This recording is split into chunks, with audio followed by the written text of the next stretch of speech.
Moving on, we are in week number 3. I think there's 5 weeks to this series. You would think I would know, but I don't.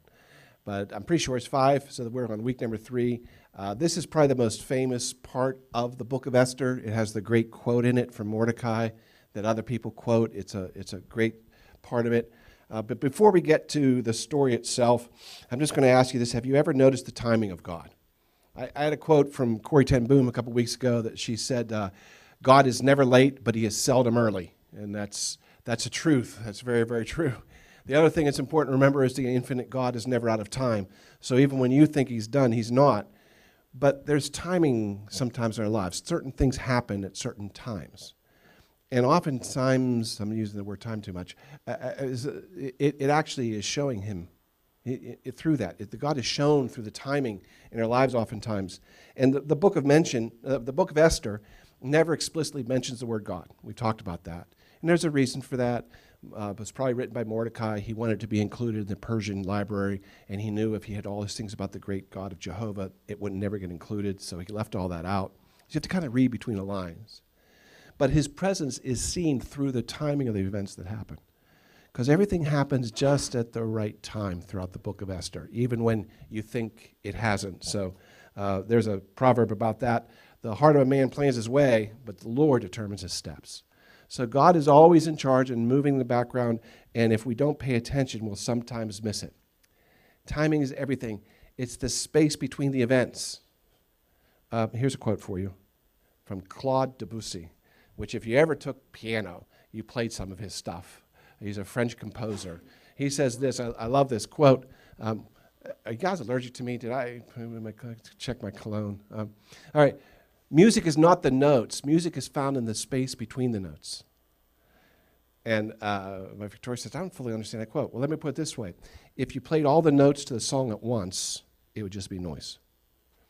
The thing that makes it music is the space between the notes. And in fact, the things that makes it genius is the space between the notes. You could ask me to play any guitar solo ever played, and I can play it, as long as I have as much time as I need to get between the notes. It might take me 3 seconds to go from one note to another, but I'll get them all. It won't sound anything like what the original was. What makes it genius is that people can play them so fast, right? The space between those notes. I'm just telling you, genius and sometimes the miracles lie in the space between. We see the events, but we need to start paying attention sometimes to the space between them, and that's what we're going to look at today. All right, so we're going to pick up where we left off, the story of Esther. What happened was Esther was an orphan, or should have been an orphan. Her uncle adopted her. She was very beautiful, apparently not just beautiful outside, but also inside. People just loved her, one of those very rare people, because usually people are a little jealous of beautiful people, but not her. Everybody just loved her. And so she ends up becoming the queen of Persia through a beauty contest they held that she was forced to enter. So that's kind of the backstory of Esther. And then her uncle, which is kind of like her dad, is Mordecai. And he tells her, don't tell anybody you're a Jew, because he knows there's prejudice against Jews anyway. And then it gets worse, because then the king elevates a rich young man who had money, because the king is getting ready the king of Persia is getting ready to execute a war against Greece. And he needs money, so he needs the rich people behind him. People sometimes don't understand that. The kings need the money or the gold and the people behind him. So he elevates a guy named Haman to a power that he shouldn't have had because he needed his money. And Haman discovers that Mordecai will not bow to him because he's not allowed to bow to anybody but Jehovah. He gets angry about that. He decides not to take it out of Mordecai. Instead, he decides to wipe out all of the Jews. He's going to wipe them out. And he goes to the king and talks him into it. The king says, that's okay, fine, I don't care, I'm busy. And he offers to pay. He says, okay, well, if you're going to pay for it, go ahead and take care of it. And so they go then to the main capital, and they hold a secret election with the people there to decide, when are we going to kill the Jews? And they cast lots before their gods, so the god instructs them, and so they decide it's going to be this 13th month, they're going to kill all the Jews. Now, this is secret. This is a secret plot of theirs, but it gets out, as these plots do. So when Mordecai learned of all that had been done, he tore his clothes, put on sackcloth and ashes, and went out into the city, wailing loudly and bitterly. This is how the Jews would show mourning in those days. But he went only as far as the king's gate, because no one clothed in sackcloth was allowed to enter it. So this This is an interesting thing. That's apparently a thing in Persia. The kings don't want nobody crying in front of them. They're like my parents. Don't you cry in front of me. You want to cry, go to your room and cry. They never wanted people. We see this in Nehemiah. When Nehemiah is sad about something, he has to put on a happy face when he goes before the king, because the king does not allow sad people in his presence. This is just a happy place, the Persian courtyard. We don't have any of you naysayers here. So he wasn't allowed to go in. But he used to. He used to go in the inner courtyard to kind of catch a sight of Esther to make sure she was okay. And they would talk. Well, now he can't make it in there because he's in mourning. So there was great mourning among the Jews with fasting and weeping, and many lay in sackcloth and ashes. But Esther misses the visits from her uncle. And Esther's eunuchs and the female attendants came and they told her about Mordecai mourning and in ashes and sackcloth. Watch her response. Well, send him some clothes then. That's wrong. He shouldn't be in sackcloth. Here, give him some good clothes. So she sends clothes to him, put him instead of sackcloth. I don't think she understands why he's in the sackcloth. He would not accept them, though. And then Esther summoned Hathach, one of the king's eunuchs assigned to her, and ordered him to find out what's troubling Mordecai. Why is he dressed like that when I gave him good clothes? So Hathach went out to Mordecai in the open square of the city in front of the king's gate, where he was allowed to be. And Mordecai told him everything that had happened to him. Now, I want you to see this, including the exact amount of money that Haman promised to pay in the royal treasury for the destruction of the Jews. I mean, in other words, Mordecai had the receipts. He knew when it was going to happen, how much it was going to cost. He knew everything about it. The whole plan had been revealed. So he gave him a copy of the text of the edict for the annihilation. So this was actually voted on. I'm not making this up. And he said, take it to Esther and explain it to her. All Jews are going to be destroyed on this date. And instruct her to go to the king's presence and beg for mercy. You are the queen, after all. Plead with him for her people. Well, that seems to be a pretty obvious thing to do, right? Except for the fact the queen of Persia wasn't nearly as powerful as you might think. And we see some very powerful queens in the Bible. Cleopatra comes to mind. But that's not the queen of Persia, which we found out in the first chapter of the book of Esther when the last queen got deposed. So yes, she's queen. Yes, that gives her some authority. But she still has to walk very carefully around the king, because the king of Persia was treated almost like a god. So she's kind of in a situation where she's, why this is a bad thing that's going to happen to the Jews, but what can I do about it? Have you ever been there? You're watching something, some disaster befalling somebody in your family or something, and say, man, this is horrible. What can I do? You just kind of almost feel helpless. You got this helpless feeling. Well, that's how she feels. She went back and reported to Esther what Mordecai said, and she said, tell Mordecai, all the king's officials and the people of the royal provinces know that for any man or woman who approaches the king in the inner court without being summoned by the king has one law. They're to be put to death. If the king doesn't summon her, she can't go. He says, the way it works is if the king extends a golden scepter when they come before him, that means that they can live.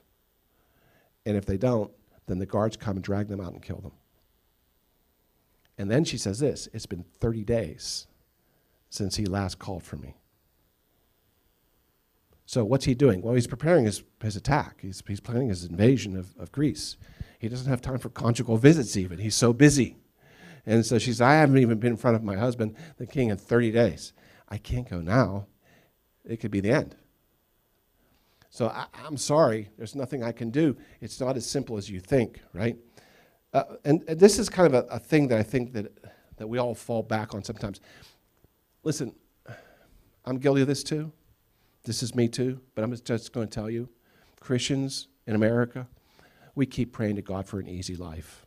Come on, think about it.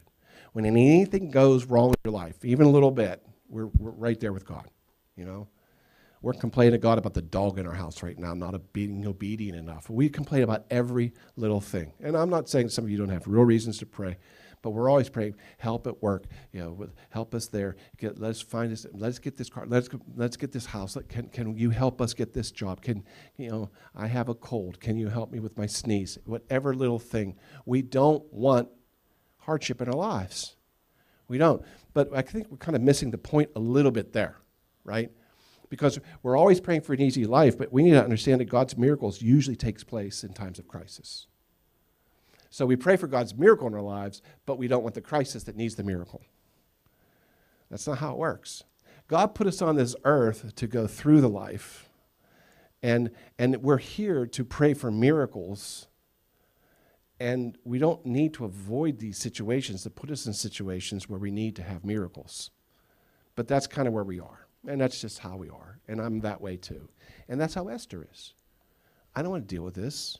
I can't deal with this. I don't even know what would happen. He'd probably kill me if I go before the king. He's in a bad mood right now. Okay, so then Mordecai says something that has become famous.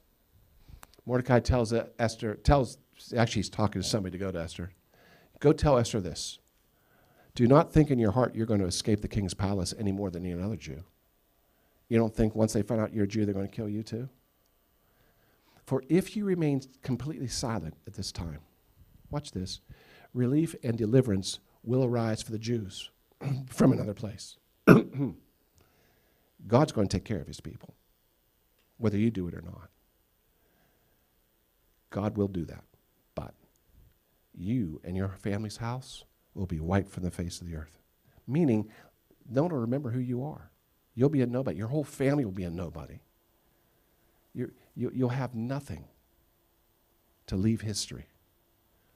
But who knows whether you have come to the kingdom for a time such as this. That's the phrase, a time such as this.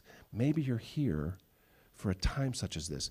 Think about it. You were raised from obscurity and put on the throne at the time that God needs somebody on the throne. Maybe that's you. Maybe that's why you're here. Maybe that's why all this stuff's happened in your life, to put you here for a time such as this. This strikes gold in Esther's heart.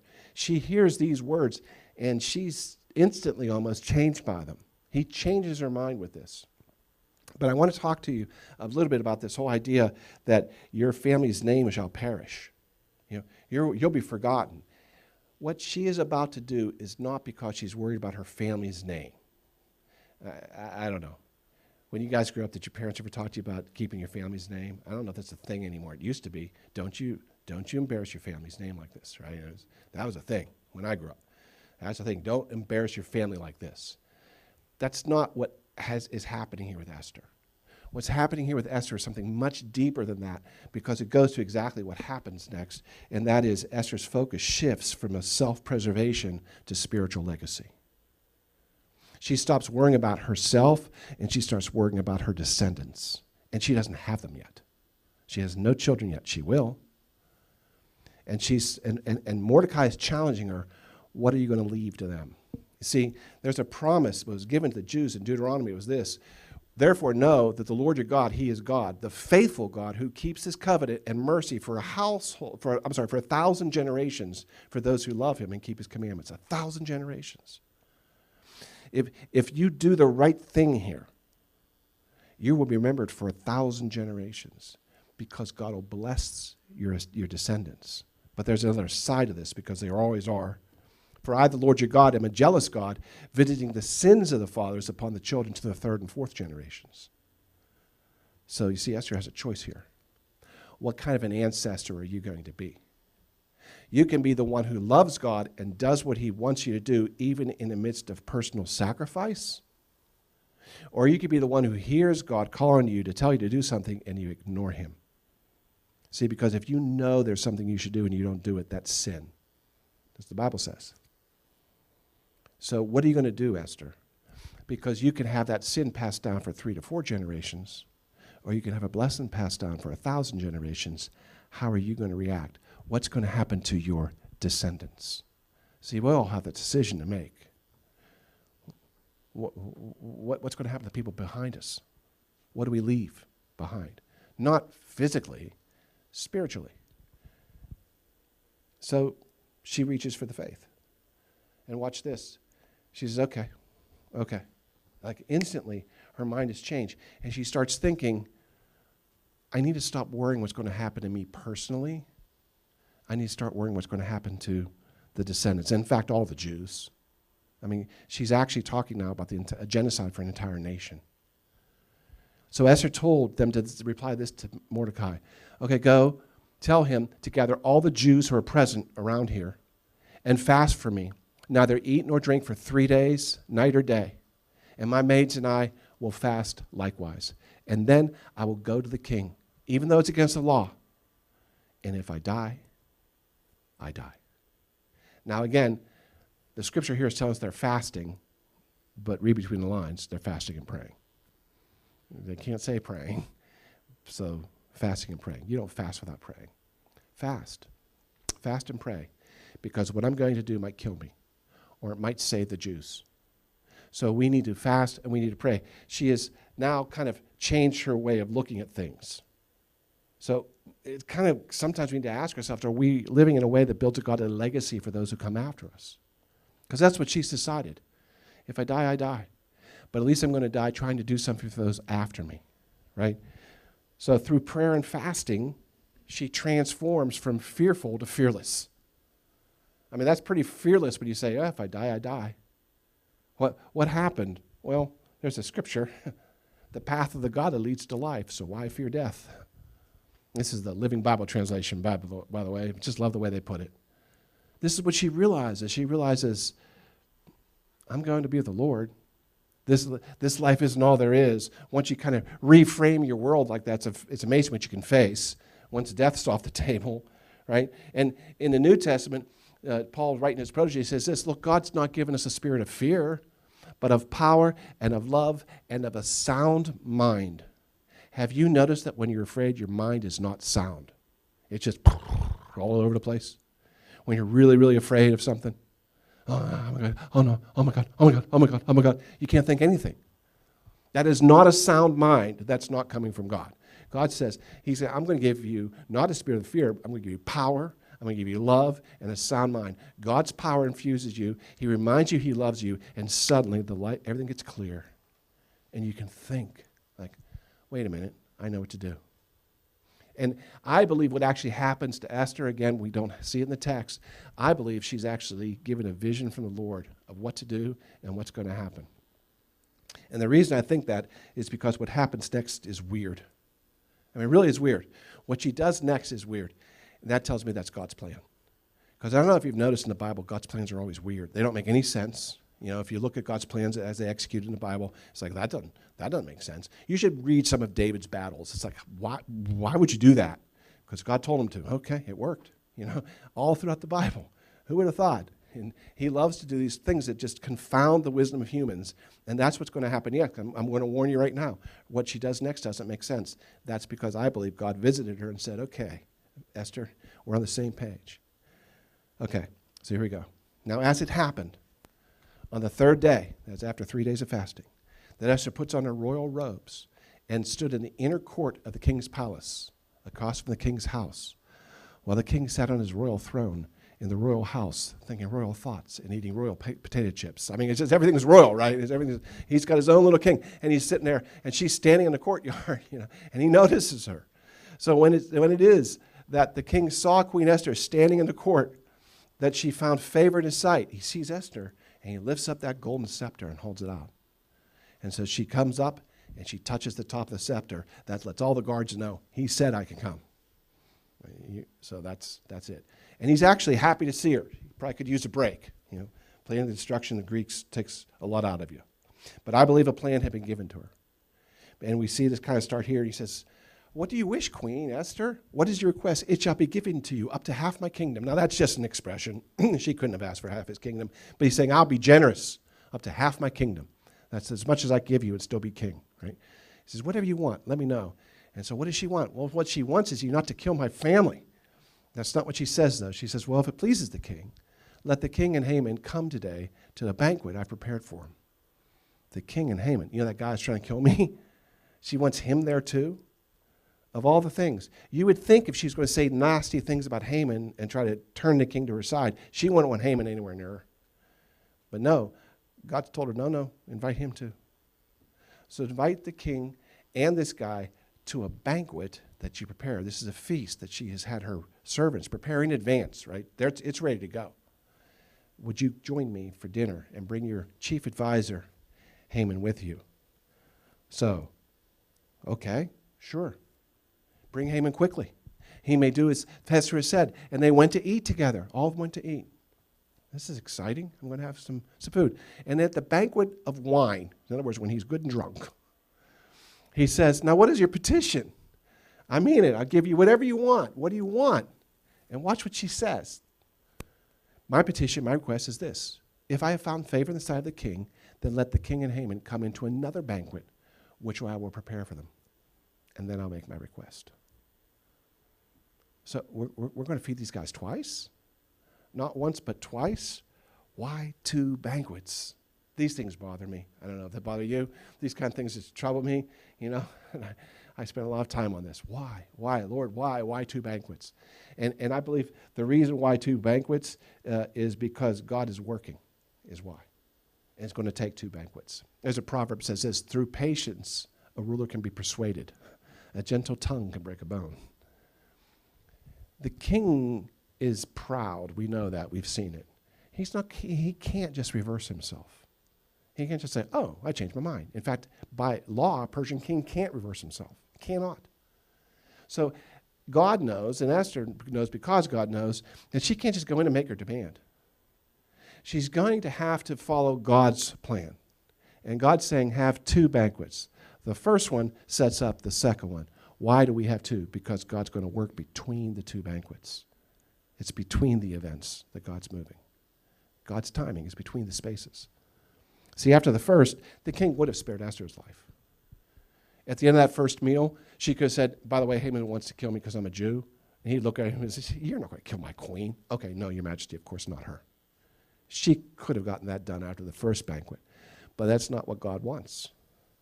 He wants to save all the Jews. That's going to take 2 banquets because God's going to have to move between them. And by the way, Haman's going to exactly reveal who he is before this is all over, and God's going to use that against him. But it's between the 2 banquets that God speaks to the king. That's what we have to catch. That night, after the first banquet, that night, the king could not sleep. Have you ever had that happen to you? This happened to me just 2 nights ago. I was up all night Friday night. I don't know why. Couldn't sleep. There's nothing specific. My mind wouldn't shut up. It just wouldn't go to sleep. So the king can't sleep. That was God. In his case, I don't know in mine, probably something I ate. But in the case of the king, God spoke to him. He won't let him sleep. He wants him to wake up. And this next part cracks me up. So he can't sleep, so he gets up and gets out of his royal bed and throws off his royal blankets and walks down in his royal pajamas, right? And it was found. And so he says, okay, bring me the book of records, and then someone to read them to me. Okay, I don't know if you've ever read government documents, but this is smart on the king's part. You know, it always puts me to sleep, reading the royal documents. Have someone read to me. This is like better than counting sheep. You know, I don't know if you've ever gone to a council meeting, but if you've ever gone to a council meeting, the only thing more boring is reading the minutes of the council meeting for whatever he said. So read them to me. So they're reading all this stuff to him, and he's trying to doze off, I'm sure. That'll put me to sleep. Drink some wine, listen to this. And while they're reading, it was found written that Mordecai had told Bigthana and Teresh, the doorkeepers, who had tried to kill King Xerxes. Remember that? That's a couple weeks ago in our sermon. Oh, yeah. That's right. That Mordecai guy. That's right. I remember him. He came to Esther, and Esther came to me, and they uncovered this plot to kill me. And the king gets up a little bit and says, wait a minute. What did we ever do to give him honor and dignity? What did we do to, what great thing did we bestow upon Mordecai for his faithfulness to me in uncovering the plot? And they look in the records and say, nothing, Lord. And Xerxes says, well, that isn't right. This guy saved my life. How did I miss that? I've been so busy planning invasion of the Greeks. Greece, I missed that. And so now it's been put in the king's heart that Esther and Mordecai are faithful. In fact, he can trust Esther and Mordecai because they've saved his life. Because Mordecai went to Esther, Esther went to Mordecai, went to the king. So now as he's going to go back to sleep and think about these things, God is starting to change his hearts to these 2 people. The only thing they have in common, and the king doesn't know this yet, is they're Jewish. So he's setting up the king's heart is these people are trustworthy. These people have helped me. These people are not the way Haman declared them to me. These are the people I should be trusting. I can trust them with my life. You see, that's starting to work on the king's heart. That's why it took 2 banquets. And that's why she had to be obedient to that.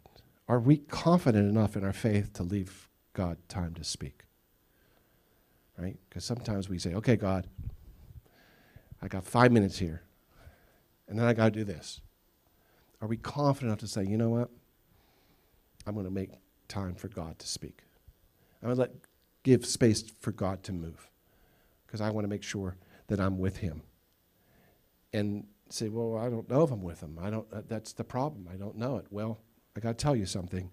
Fasting and praying works. Now, I preached a series on fasting several years ago, so I'm not going to go through all that now. But let me correct one thing that you may have heard about fasting that is absolutely not true. And I've heard many preachers say this. Fasting is prayer on steroids.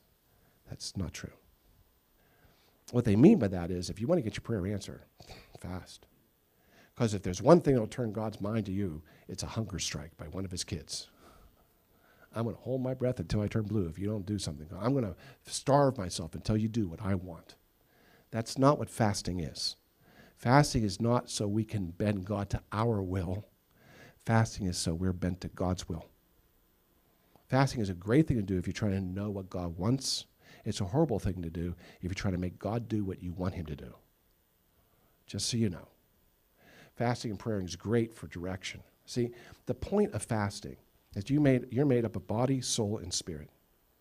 And typically, the body runs everything. The body tells you when you're hungry. The body tells you when you're tired.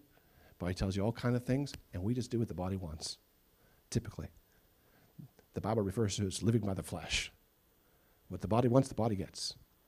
I know I shouldn't eat ice cream, but I want ice cream. Darn it, I'm going to have it, right? Because the body wants it, and I'm going to give it to them. Some of our addictions all become the body wants it, the body craves it, we're going to give it to them. The idea of fasting is your spirit is saying, no, I'm going to pray to the Lord. And your soul, who's supposed to be making your decisions, is telling the body, you're not getting what you want. And to prove that you're not getting what you want, you're going to go hungry. Because we're going to bend the body to the will of the Spirit. So I can hear God's Spirit. That's the purpose of fasting. Fasting is to tell your body it's not in charge. So your spirit can be free. That's a great way to find out what God wants. It used to be common in the church. Fasting and praying happens all the time in the Old Testament. It happens all the time in the New Testament. I don't think it happens very much in the modern American church. You want to clear a congregation, just tell me you're going to do a 10-week study on fasting. I'll go to some other church for 10 weeks. I want to hear this, right? We see that later in the story, we're going to, not Esther, but the story of the Israelites. They finally return to Jerusalem. Spoiler alert, the Jews don't get killed. In case you don't know how the story of Esther ends, that doesn't happen. And then years after that, they actually return to Jerusalem in 2 books in the Bible, Ezra and Nehemiah. Ezra's the priest and Nehemiah is the civil servant. And when Ezra's going to go back to Jerusalem, he goes to the king and says, our God wants us to do these things. And he tells them all these great things about God. And the king says, okay, go. And they're packing everything up, and they look around and they realize this is just a ragtag group of people who are priests and servants and children and wives. And we're going to make a 95-mile journey over the hills with bandits and all these other places that we're going to go, these dangerous spots, like there are certain dangerous places you wouldn't want to walk through around here, right? And they're going to be traveling through 95 miles of that. And people are probably saying to Ezra, we're going to need an escort. They sent Nehemiah with an escort. We need an escort. And Ezra says, I can't do that. I love this. He says, so I proclaim a fast. I tell everybody, we're going to fast. We're going to fast, we're going to pray. To humble ourselves before God. See, that's why. To humble ourselves before God. To seek from him a safe journey for us, for our children, and all of our possessions. And then he says this, for I was ashamed to request from the king troops and horsemen to protect us from the enemy on the way because We had just said to the king, the hand of God is favorably disposed to all who seek him, but his power and his anger are against all those who abandon him. We just told him about the mighty power of God. Now I'm going to go back and ask for soldiers to protect us? I can't do that. So we fasted and sought God concerning this matter, and he listened to our prayers. They were given safe passage by the mighty hand of God. He says, I can't go back to the king now and ask for troops. I just bragged about how strong my God was. So they leaned on their strength of their God instead. See, fasting and praying used to be part of everything. You see that happen. When the apostles get arrested in the book of Acts, the Christian church starts fasting and praying. It isn't a hunger strike. They're trying to bring themselves into the will of God. It used to be part of everything, and it's part of nothing now. It's just amazing how things are supposed to work together, right? Remember this scripture? And we know that all things work together for good to those who love God, to those who are called according to his purpose. Right? If you love God and you're called according to his purpose, then everything's going to work out. It's okay. Everything you do, even your mistakes, will work out. Everything your enemy does, even when it seems like they win, it's going to work out. But how do I know if I'm called according to his purpose? Well, that's why we fast. That's why we fast and pray. See, the thing is that planning a banquet for the king was a normal duty for the queen. This isn't unusual. Queens would do this all the time. What this would be like is, again, I don't think this happens anymore, because it used to be that when I was growing up, you got in with a company and you worked for that company for your whole life, and you retired from the company. That's how it worked. And you wanted to get in with a good company, right, with good benefits. And so it's really important to move up in that company. Now you quit, you go someplace else. But it used to be, it was nothing for people to get what they call the gold watch. Like after 20-some years of service, they'd get a gold watch and, thank you for your service and everything. That used to be a thing. And in those days, a wife was a real benefit to a husband, because she would sometimes have a dinner for the boss to come over, invite the boss to dinner, to kind of schmooze a little bit, to talk about how great her husband is and to build him up. This was something that used to be done a lot, the boss with the dinner thing. Now I don't think so, but it used to be. This is kind of what it is with Esther, right? She's preparing a banquet for her king and his main financial guy, who has other financial guys. This would not be unusual for the queen to do. So the king was like, well, that's weird. No, it made complete and total sense. The only thing that made a difference was God's presence and timing. It was a normal event that God entered into it and made it very, very unnormal. Right? It became supernatural for us. There's no supernatural to God. There's just natural. But for us, when God enters in, it's supernatural. And so it was God's presence and timing that changed everything. Sometimes God speaks to us through his timing rather than his words, is what I'm trying to say. Sometimes it's his timing, and we're missing it. The timing of things. Has God brought you to a time such as this in your life?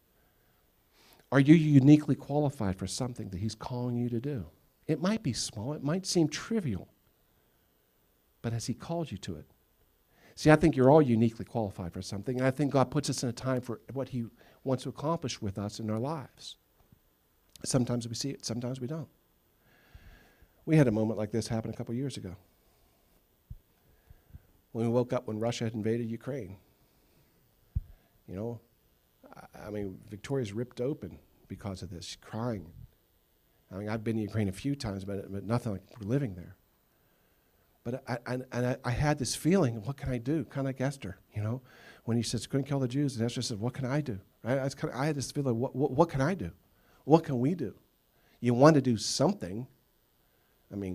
Victoria wanted to jump on a plane and grab a weapon and go fight on the front lines, and talked her out of that. But, what can we do? What can I do? And we have to do something. A lot of people felt that way. So we called together the financial advisors of the church, and we met, and we said, we want to do something. Or we said, we need to do something. And so what can we do? Well, we can send money. Where? How? I don't know. And so we ended up giving money to this thing called Brothers to Brothers that was being done out of the University of Pitt, or a hospital or something, to go help people who are hurt, through medical. And we did it, and we gave some money, and we're driving away, and I'm thinking, that's not it. I'm glad we did something. We had to do something, but that's not it. And I said, Victoria, I want to find a church. I said, we need to find a church to support. I want to support a church. I just really heavy on my heart. And she says, what church? I said, I don't know, you lived there. Tell me one. And, don't you know any churches in your hometown? Well, you went to a church. What church was that? She said, well, I'm not in touch with them. And so, well, I don't know. I said, well, we're not giving any more money. I said, that's it. That was good. We did it. And the problem is, I don't know if you've seen this, but sometimes you give money to, I don't know if you saw the scandal with wounded veterans a few years ago. They found the CEO was living high on the hog and all this money going to them. BLM, the president of BLM bought 2 mansions in Malibu. It's just, you see these things, you go, I don't want to give money to an organization. I want to give it to a church like us who's out there doing the work. I want to know it's going to the people. And Victoria said, well, I don't even know how to find that. And then it just so happens that she reaches out to her in-laws who are still living there and say, are you guys okay? And I said, yeah, this church gave us bread. What church was that? Oh, it's a church like yours. A church like ours? Yeah, it's got a cross like yours. Like, what kind of cross do we have? What she meant was it wasn't an Orthodox church. The cross looks different in an Orthodox church. That's what she meant. And she said, well, can you give me information? Give me a contact information. She said, next time I go up to get bread, I'll get you that. And that's how we found them. And at first they were, because at the time Russia was occupying Kherson, all of it, and there were people taken out and executed for being spies. So it took us a little while to win their trust. But then they did, right? And then all of a sudden, the floodgates opened up. And we had another church come in and says, oh, we want to give money that way. And we had the Bruderhof kids hold a bake sale. And they raised $3,000 worth of bake sale. All I can say, by the way, is I want to eat that bake sale next time. That's got to be some good food. Over $3,000. And they had no place, they didn't know what to do with it. Right? It came back down, so all this money is going to Ukraine. And I'm thinking, this is why we're here, right? This is why she came here 20-some years ago, to put her in this position now to be able to help them. She could help them far more now here doing this than she could picking up a gun and going to the front lines. A time such as this. We are uniquely qualified to do this. No one else knew how to get there, how to find them. It was almost impossible. In fact, it was. Only God could have done it. Right? Which is why we're still involved, by the way. You don't quit on something like that. And I know you guys get tired, beat down every week on this. And I've actually been told there's been some people not coming to this church now because of our focus on supporting them, and I'm sorry. And I actually had a Christian ask me, are you sure you're not overboard on this? I said, oh boy. Let me tell you something. I have made mistakes in this church. I know I have. And I know one day I'm going to stand before Jesus and I'm going to have to account for every mistake I've made in this church. But that's not going to be on the list. I just know that. We're uniquely qualified to do this. He brought us here for a time such as this. And until he says stop, we're not stopping. But he's calling you to do something too. There's something you're uniquely qualified to do.